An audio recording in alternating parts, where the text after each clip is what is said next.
In the last few weeks, changes to student loan repayment and forgiveness plans have been coming fast, and it's leaving many student borrowers unsure of how to move forward.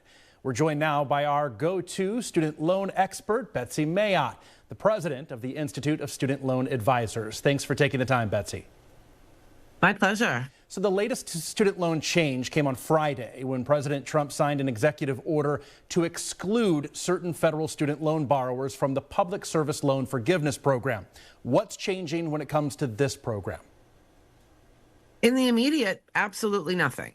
The president can't sign an executive, well, he can sign it, but it can't implement an executive order that is contrary to federal law. And people that work for 501c3 organizations are explicitly included in public service loan forgiveness in federal law. And the executive order actually didn't even tell them to exclude them. It told the secretaries of the Department of Education and the IRS to write regulations that could possibly exclude these borrowers. But again, regulations can't violate federal law either. So I'm not sure exactly how much teeth this particular EO might have. Got it. Let's talk about the Biden administration's SAVE plan that's been tied up in the courts for months now. Remind everyone what the status of that plan is and what borrowers' other options are if and when it goes away.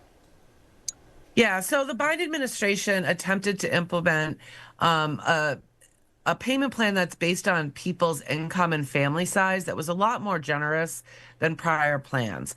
And some attorney general's offices filed suit and said that the Biden administration did not have the authority to implement such a generous plan. So that plan has essentially been on hold and quite frankly is likely dead. But a new injunction that was issued by the courts on February 18th also affected the entire regulatory package that SAVE was under. And that's forced the Department of Education to temporarily put on hold new applications for all the income-driven plans. And I was going to get to that. The Department of Education has closed applications for the ICR and pay-as-you-earn plans. So how is this impacting borrowers right now? Yeah, so it's actually all the income-driven plans that new applications aren't available for. So ICR, pay-as-you-earn, IBR, income-based or payment as well. I expect that to be very temporary, that those should be available again to borrowers within the next month or two. So what that means for borrowers who are already in such a plan, not much. You can continue to make your payments and they'll count towards whatever forgiveness program you're pursuing. But for borrowers that are trying to get into that plan for the first time or maybe trying to get out of the SAVE plan, unfortunately, you're going to have to wait until those applications are free again. Millions of student loan borrowers haven't made a student loan payment since March of 2020. Now, there seems to be some social media chatter that those loans that might have been in forbearance are now in active repayment with very little notice. What's your advice to those people, especially if they've already missed a payment? So the nice thing about federal student loans is they don't report it as delinquent to your credit report until you're 90 days past due or more. So if you're one payment past due, the damage hasn't been done yet. So make the payment, or if you can't, contact the loan servicer and find out what your other options are.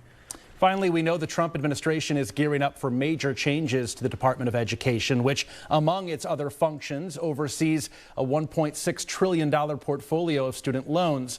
What would it mean to abolish the department that manages that debt? I mean, the short answer is not much. I mean, all that would mean is that a different agency would oversee that loan portfolio, and that likely would be Treasury, although I've also heard labor for some reason. But the servicers would likely remain the same. The databases remain the same.